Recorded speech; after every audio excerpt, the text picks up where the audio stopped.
Chapitre 17. Les élémentaux ardents. Les danseuses continuaient de tourbillonner dans une transe frénétique. Peu à peu, cependant, elles ralentirent. Les tambours se turent. Les démons restèrent immobiles, comme pétrifiés, dans l'état où nous étions quelques minutes plus tôt. Certains penchaient la tête. Il me sembla qu'ils écoutaient. J'entendis alors un lointain martèlement de pieds. Le bruit se rapprocha, puis les portes s'ouvrirent avec fracas, et les sorcières de Pendle firent irruption dans la grande salle. Leurs couteaux à la main, une expression féroce sur le visage, elles étaient prêtes à en découdre. Il y avait des Mouldiles parmi elles, mais je ne vis ni Mab ni ses sœurs. Cela m'étonna. Pourquoi ne participaient-elles pas à l'offensive ? De nouveau, Grimalkin sauta par-dessus la table pour se lancer dans la bataille. Les démons avaient-ils renoncé à faire usage de leur sortilège ? Étaient-ils simplement impuissants contre l'assaut furieux des sorcières ? Toujours est-il que celles-ci maniaient leurs armes avec une redoutable efficacité, tranchant de droite et de gauche.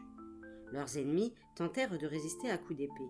Bientôt, plusieurs d'entre eux gisaient à terre, morts, leur sang dessinant de sombres arabesques sur le sol de mosaïque. Ce fut si rapide que mes compagnons et moi n'eûmes pas le temps de participer. Le combat était à peine engagé que les démons reculaient vers le puits. C'était une retraite parfaitement organisée. Les femmes s'échappèrent les premières, protégées par une ultime résistance des hommes. Quelques instants plus tard, il ne restait que les sorcières, fouillant du regard les marches qui s'enfonçaient dans les ténèbres. Je sentis la main d'Alice se refermer sur mon bras, tandis que je m'avançais pour les rejoindre. Mais elles abandonnaient déjà le puits. « Les poursuivre serait trop dangereux », me lança Grimalkin. « Ils ont abandonné la lutte bien trop facilement.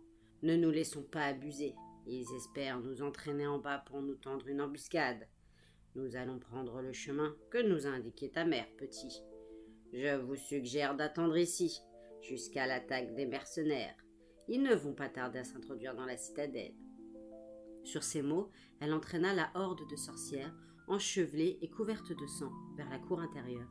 « Mieux vaut faire comme elle dit, » murmura Alice, sans lâcher mon bras. « Nous les suivrons dans un petit moment. » Les survivants de l'escorte de ma mère approuvèrent de la tête. Sans leur chef, ils semblaient désemparés. Le corps de Sélénos et de 3 d'entre eux gisaient à terre dans une mare de sang, leurs yeux morts fixant la voûte obscure. Jetant un regard inquiet vers l'ouverture du puits, Alice reprit. « Éloignons-nous de ce trou. Maintenant que les sorcières sont parties, les démons pourraient revenir. » La remarque nous parut judicieuse, et nous reculâmes prudemment jusqu'à la porte ouverte. Au bout d'une dizaine de minutes, nous entendîmes un bruit de galopade. Dans un grondement de tonnerre, les cavaliers s'engouffrèrent par le tunnel et foncèrent vers la cour. Leur défilé dura un bon moment. Lorsque les derniers bruits de sabots se furent éloignés, nous quittâmes la salle pour nous élancer derrière eux. Je lançai de brefs coups d'œil en arrière. Pas de trace de maman, de l'épouvanteur ni de Bill Arkwright. Ils auraient pourtant dû être là. Nous n'avions pas fait 50 pas que la galopade retentissait de nouveau. Les mercenaires faisaient demi-tour. Étaient-ils déjà en retraite ? Les choses avaient-elles mal tourné ? Une monture sans cavalier nous frôla, l'œil fou, l'écume à la bouche, manquant de renverser Alice. Les hommes à cheval grimaçaient de terreur. Beaucoup avaient perdu leurs armes. Pas de doute, ils fuyaient. Qu'est-ce qui avait pu mettre en déroute des guerriers de leur trempe ? Leur affolement était tel qu'ils menaçaient de nous écraser au passage. Je poussai Alice dans un renfoncement du mur et lui fis un rempart de mon corps. Le grondement de sabots était assourdissant. Ce flot d'hommes et de bêtes affolées semblait ne devoir jamais s'arrêter. Enfin, le calme revint. Je ramassai mon sac et mon bâton, que j'avais laissé tomber, et m'écartai du mur. « Ça va, Alice ?» Elle me fit signe que oui, puis demanda. « Où est passé les hommes de la délégation ? Enfin, les survivants ?» Je comptais 3 morts de plus, étendus dans le tunnel. Les chevaux les avaient piétinés. Aucune trace des 3 derniers. Et ma mère, John Gregory et Bill Arkwright, avaient-ils été emportés, eux aussi, dans la débandade ? Une boule dans la gorge appelait. « Maman ! Maman !» Seul un silence de mauvais augure me répondit. « Suivons les sorcières, » suggéra Alice. « Ta mère et les épouvanteurs ont peut-être été retardés. Peut-être n'étaient-ils même pas dans le tunnel quand les chevaux ont surgi. » J'acquiesçai et nous nous mîmes en route. Mon inquiétude pour ma mère n'avait d'égal que la peur de ce qui nous attendait. Quoi que ce fût, une centaine de cavaliers aguerris l'avaient fui dans un complet affolement. Était-ce Lordine elle-même ? Avait-elle déjà bu mon sang ? Était-elle déjà réveillée ? Comme nous approchions du bout du tunnel, des tourbillons de brume nous enveloppèrent. Une terreur inconnue me tordit le ventre. Des vagues de froid s'abattaient sur moi, cherchant à me faire reculer. « Tu sens ça, Tom » souffla Alice. Je fis signe que oui. Face à l'obscur, un épouvanteur doit résister à la peur, car les ennemis de la lumière se nourrissent de cette peur. Je me forçais à penser à des épisodes heureux de mon enfance. Je me revis, assis sur les genoux de papa ou de maman, tandis qu'ils me racontaient une histoire, et nous continuions d'avancer. Nous émergeâmes enfin du brouillard. Le mur intérieur de l'ordre était devant nous, ces énormes pierres encore fumantes. Sur les pavés de la cour gisaient des chevaux et des cavaliers rigides, les yeux écarquillés sur une vision d'épouvante. « Qu'est-ce qui les a tués » balbutiai-je. « Ils ne portent aucune blessure. »« Ils sont morts de peur, Tom » murmura Alice. « La peur a liquéfié leur esprit et stoppé les battements de leur cœur. Mais regarde là, une entrée !» Juste devant nous, encastrée dans la muraille, une large porte en fer était ouverte. Derrière, il n'y avait qu'un vide ténébreux. Le désespoir me submergea. Un seul pas en avant m'était impossible. Je n'en trouvais pas la force. Tout ce voyage pour rien. Les mercenaires étaient morts ou en fuite. Nous n'avions plus aucune chance de détruire l'Ordine. Nous restions immobiles, les yeux fixés sur l'ouverture. Que pouvions-nous faire seuls ? De combien de temps disposions-nous encore avant le réveil de l'Ordine ? Je ressentais les effets de la magie noire utilisée contre les mercenaires, dont les relents traînaient dans la cour. « Je ne peux pas entrer là-dedans, Alice, dis-je. Je n'en ai ni la volonté ni le courage. » Elle se contenta de hocher la tête d'un air anxieux. Sans oser nous l'avouer, nous devinions que les sorcières de Pendle nous avaient précédés dans la citadelle. Mais nous étions incapables d'avancer. Je ne cessais de m'interroger sur le sort de maman et des autres. Je me sentais vidée, sans force. Soudain, un bruit de bottes derrière nous m'alerta. Je me retournai. Une haute silhouette encapuchonnée, portant un sac et un bâton, surgit du tunnel. C'était l'épouvanteur. Bill Arkwright le suivait, la mine résolue. Ses chiens n'étaient pas à ses côtés. Arkwright nous salua d'un signe de tête, mais mon maître nous dépassa sans nous adresser un regard. Arrivé au seuil de la porte, il pivota sur ses talons et m'interpella, les yeux flamboyants. « Ne lambine pas, petit. Il y a du travail, et il faut bien que quelqu'un le fasse. » J'obligeais mes jambes à bouger, avançais d'un pas, d'un autre. Chacun me parut plus facile. Je sentis les liens de l'effroi se desserrer à mesure, et enfin libérer mon esprit. Je compris alors que nous, les épouvanteurs, de par notre formation, et par que nous étions le 7e fils d'un 7e fils, bénéficions d'une résistance que les soldats les plus entraînés ne posséderaient jamais. Mais plus que tout, c'était la détermination sans faille de mon maître qui m'avait permis de vaincre ma peur. Quant à Alice, ses talents de sorcière l'aidaient aussi. Bien que l'épouvanteur ne l'y ait pas invitée, elle s'ébranla en même temps que moi, et nous pénétrâmes ensemble dans la bouche d'ombre. « Avez-vous vu ma mère » demandai-je. Les deux épouvanteurs firent un signe de tête négatif. « Nous avons été séparés quand les chevaux affolés ont jailli du tunnel, » dit mon maître. « Ne te tracasse pas, petit, ta mère sait se débrouiller. Elle nous aura rejoints avant longtemps. » Ces bonnes paroles ne suffirent pas à me rassurer. J'interrogeai Bill. « Griff et ses petits, sont-ils en sécurité ?»« Oui, du moins pour l'instant. Pas question que je les amène ici. Ils sont entraînés à combattre sorcières d'eau et autres créatures de marécage. Ils n'auraient aucune chance contre des êtres nés du feu. » On entendait à présent un lointain bruit de cascade et le clappement de grosses gouttes tombant sur la pierre, mêlé à un sifflement de vapeur. Lors du déluge qui s'était abattu sur l'orde pour le refroidir, l'eau s'était infiltrée à l'intérieur. Je posai une main contre le mur, les pierres étaient encore brûlantes. L'épouvanteur ouvrit son sac et en tira une lanterne qu'il alluma. Un coup d'œil alentour nous révéla 2 accès devant nous. Juste en face, un étroit passage où tourbillonnaient des lambeaux de brume menait vers le haut. Sur notre droite s'étendait un couloir horizontal. Je crus percevoir un faible cri, au loin, mais cela ne se reproduisit pas. L'épouvanteur prit le temps d'écouter avant de conclure. « À mon avis, il faut monter. Nous trouverons probablement l'Ordine dans l'une des tours. Qu'en pensez-vous, Bill ?» Arkwright approuva d'un bref hochement de tête, et mon maître se mit en marche avec détermination. Nous le suivîmes. Quelques minutes plus tard, nous nous heurtions à un mur. Un cul-de-sac. Non. Levant sa lanterne, l'épouvanteur éclaira, sur la gauche, une ouverture. Il la franchit sans hésiter. Nous pénétrâmes dans une vaste salle où, sur des rangées de tables de pierre, reposaient, semble-t-il, des dormeurs. Une faible lueur jaunâtre, sans source apparente, éclairait les lieux. À première vue, les êtres étendus sur le dos paraissaient humains, mais ils avaient le corps bizarrement allongé, le visage étroit, le nez et le menton pointus. C'étaient les démons qui avaient assisté à la danse des femelles dans la grande salle. Et quand la lanterne de l'épouvanteur les éclaira, je compris qu'ils ne dormaient pas, ils étaient morts. La gorge tranchée, ils gisaient dans leur sang, qui avait dégouliné des tables et formait des mares sombres sur le sol carrelé. En nous approchant, nous découvrîmes des empreintes sanglantes, celles de souliers pointus et de nombreux pieds nus. Des Dean, des Malkin et des Mouldil étaient passés par là. « Je n'ai jamais considéré les sorcières de Pendle comme les alliés idéaux, grommela l'épouvanteur. Au moins, grâce à elles, nous n'avons plus rien à craindre ici. L'ordre est immense, dis-je. Il doit y avoir quantité d'autres chambres, abritant quantité d'autres créatures comme celle-ci. On y réfléchira plus tard, petit. Dépêchons-nous. S'il y a du danger, les sorcières nous précèdent. Elles nous avertiront. Ayant repéré une autre porte au fond, John Gregory et Bill Arkwright sortirent de la pièce. Je m'apprêtais à les suivre quand un cri retentit derrière moi.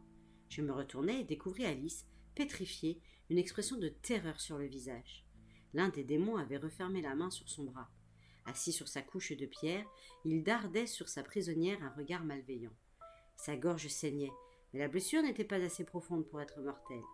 Notre intrusion dans son domaine l'avait ranimé. Avec un rectus féroce, il posa sa main libre sur le pommeau de l'épée à lame courbe qu'il portait à la ceinture.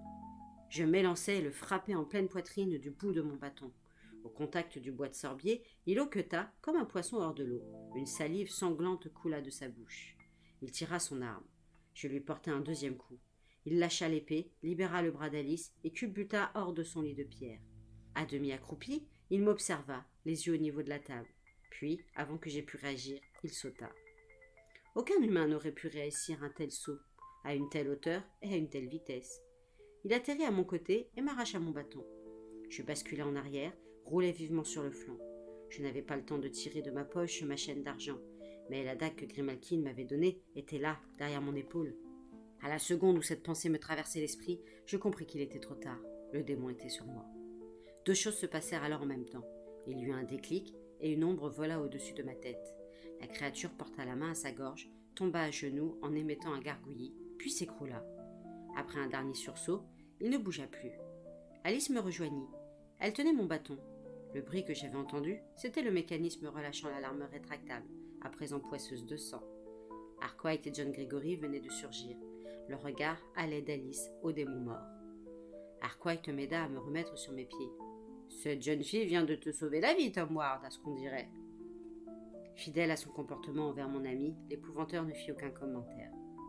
Un grognement, à l'autre bout de la chambre, nous alerta. Un autre serviteur de l'ordine revenait à lui. « Les sorcières n'ont pas été aussi efficaces que je le croyais, » fit observer mon maître. « Filons. Inutile de rester plus longtemps par ici. Le temps nous est compté, et qui sait ce qui nous attend plus haut. » Ayant trouvé un autre corridor pentu, nous commençâmes à grimper. L'épouvanteur marchait en tête. Soudain, il s'arrêta et leva la main. Sans un mot, il désigna le mur, sur notre gauche.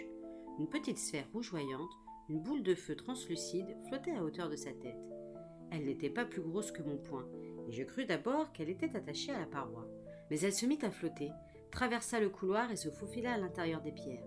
« Qu'est-ce que c'était » demandai-je. « Un élémental ardent ?»« Je suppose que oui, petit. Ayant vécu toute ma vie dans le climat humide du comté, je n'ai encore jamais eu l'occasion d'en observer. À cause de l'eau qui s'est infiltrée quand le déluge s'est abattu sur l'ordre, ils n'ont probablement pas encore retrouvé toute leur ardeur.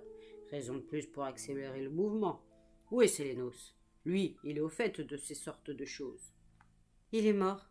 Malgré les mises en garde de maman, il a mangé et bu dans la salle où notre délégation a été reçue. Un démon femelle l'a tué. »« Le pauvre homme a donc été victime de sa gourmandise, » déclara l'épouvanteur avec gravité. « Nos méthodes sont les meilleures face à l'obscur. Quel gâchis! Sa connaissance du terrain nous aurait été bien utile. » La pente se faisait plus raide. De nouveau, le couloir s'acheva devant un mur, tandis qu'une porte s'ouvrait à notre gauche. La lumière de la lanterne nous révéla d'autres démons allongés. Eux aussi avaient été égorgés, et les tables de pierre étaient couvertes de sang. Mais alors que nous avancions entre les rangées, Alice lâcha une exclamation horrifiée. Cette fois, les sorcières n'avaient pas eu la tâche facile. 3 d'entre elles étaient mortes, et il n'en restait plus grand-chose, rien que leurs jambes, des pieds aux genoux. Au-dessus, les corps n'étaient plus que cendres encore fumantes. Une odeur de chair carbonisée empuantissait l'atmosphère. Qui a fait ça, la Chège ? La petite boule de feu que nous avons vue tout à l'heure ? Celle-là ou une autre ? répondit l'épouvanteur, la mine sombre. Un élémental ardent, en tout cas. Espérons qu'il est parti se balader ailleurs. Lord reprend vie plus vite que nous pensions. Je vis tout à coup ses yeux s'étrécir. Une sphère flamboyante venait d'apparaître dans les airs, à 5 pas au-dessus de nous. Celle-là paraissait nettement plus dangereuse que la précédente. De la grosseur de ma tête, opaque, elle palpitait tel un cœur vivant, lançant de brefs jets de flammes au rythme de ses pulsations. Elle se mit à glisser dans notre direction, augmentant de volume à mesure qu'elle approchait. L'épouvanteur la repoussa d'un coup de bâton. Elle recula, avança de nouveau. Mon maître lui porta un deuxième coup, qui la manqua de peu. La chose fila au-dessus de nos têtes à une vitesse folle et s'écrasa contre le mur d'en face dans une gerbe d'étincelles. Sans perdre de temps, l'épouvanteur nous entraîna par une autre porte. Déjà, le globe s'était refermé et flottait vers nous. Du couloir où nous émergeâmes partait une raide volée de marche. Notre petit groupe entama l'escalade à toutes jambes. Je ne cessais de jeter des regards nerveux en arrière, mais l'élémental semblait avoir abandonné la poursuite. Peut-être était-il assigné à la garde de cette chambre. L'escalier montait en colimaçon. Étions-nous déjà à l'intérieur d'une des tours spiralées? En l'absence de fenêtres, il était impossible de se repérer. Ma fébrilité empirait à mesure que nous progressions, mais si nous réussissions à détruire l'ordine, les lieux étaient peuplés d'élémentaux et de toutes sortes de créatures. Il faudrait bien repartir par le même chemin, et les êtres hideux qui nous guettaient, dans l'ombre, seraient alors pleinement éveillés, plus dangereux que jamais. Comment espérer leur échapper? Quelques instants plus tard, nous affrontions une nouvelle menace. Une sorcière morte était étendue en travers des marches. Une Mouldil, reconnaissable à ses haillons et à ses pieds nus. À la place de sa tête et de ses épaules crépitait un élémental en forme d'étoile de mer. Un de ces astères dont mon maître m'avait parlé sur le bateau. Il remuait paresseusement, occupé à consumer peu à peu le reste du corps. « Il s'est sans doute laissé tomber sur elle au moment où elle passait », fit observer l'épouvanteur. « Une affreuse façon de mourir. » Nous dépassâmes le cadavre en nous plaquant contre le mur pour garder la plus grande distance possible entre nous et le terrifiant meurtrier. L'épouvanteur leva la main pour désigner, accrochés dans les hauteurs du plafond, 4 ou 5 autres êtres identiques, dont les bras incandescents palpitaient en silence. « Je ne sais pas ce qui est préférable, grommela-t-il.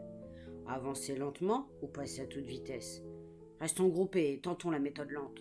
Tiens ton bâton prêt, petit. » Il prit la tête, suivi d'Alice et de moi, Arkwright fermant la marche. Nous avancions, le bâton levé.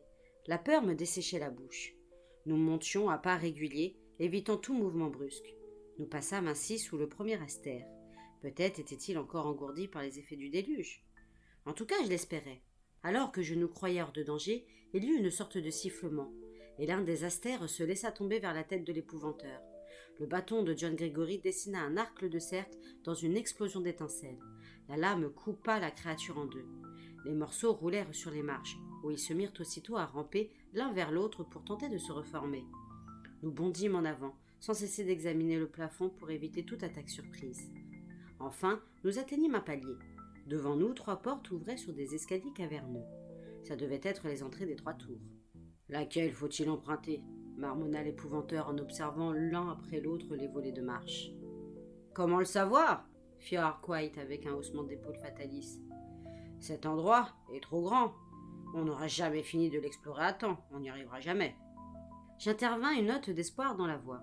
« Alice sait flairer le danger ?» L'épouvanteur fronça les sourcils. Pour lui, une telle pratique appartenait sans conteste à l'obscur. Je poursuivis en hâte avant qu'il ait le temps de refuser. Maman veut qu'on utilise tous les moyens possibles pour rester en vie et détruire l'ordine. Et je n'approuve pas toutes les méthodes de ta mère, il me semble de te l'avoir déjà dit, répliqua mon maître d'un ton sec. S'il vous plaît, insistai-je, laissez faire Alice. Arkwright m'appuya. Je crains que nous n'ayons guère d'autre solution. L'épouvanteur eut une grimace de réprobation, mais il acquiesça d'un signe de tête, presque imperceptible. Se plaçant aussitôt devant l'ouverture centrale, Alice renifla bruyamment à 2 reprises. « Je ne sens pas bien ce qu'il y a en haut, reconnut-elle, parce que les sorcières sont passées par là.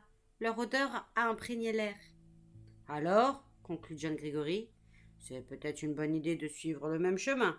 S'il y a du danger, ils nous préviendront. Et si elles ont choisi cette voie, c'est sans doute qu'elles l'ont considérée comme la meilleure possible. » Il avait à peine fini de parler qu'un cri perçant résonnait dans l'escalier, suivi d'un martèlement de pieds. L'épouvanteur leva son bâton et la lame se mit en place avec un petit clic.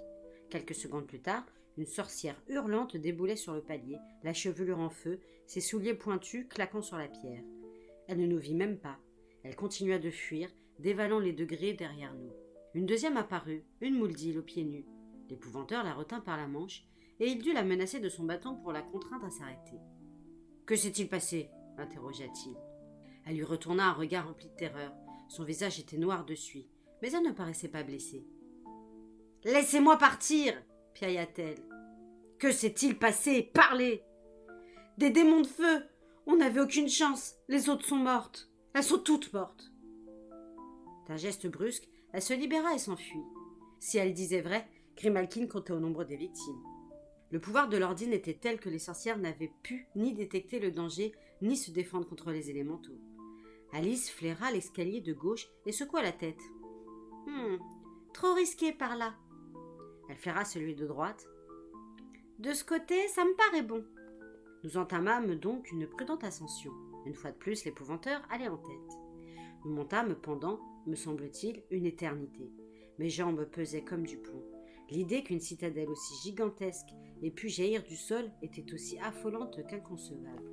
Quant aux créatures de l'obscur qui la peuplaient, la plupart n'avaient jamais été répertoriées dans le bestiaire de l'épouvanteur. Et si l'Horde disparaissait soudain par le portail, retournant dans les profondeurs et nous emportant, prisonniers de sa structure infernale? Cette pensée me terrifia. Nous arrivâmes enfin au sommet des escaliers pour nous trouver bloqués par une large porte de bronze de forme circulaire, sur laquelle était sculpté un énorme crâne. Il n'y avait ni poignée ni serrure, mais l'épouvanteur posa la main sur le motif en relief et poussa. La porte pivota silencieusement. Nous pénétrâmes dans une petite salle octogonale. Nous l'examinâmes à la lueur de la lanterne, perplexes. On ne voyait pas d'autres ouvertures. Quelle pouvait être la fonction de cette chambre? J'eus aussitôt la réponse à ma question. C'était un piège. Le sol s'ouvrit brusquement sous nos pieds, Alice hurla. L'estomac me remonta dans la bouche et je chutai dans le néant.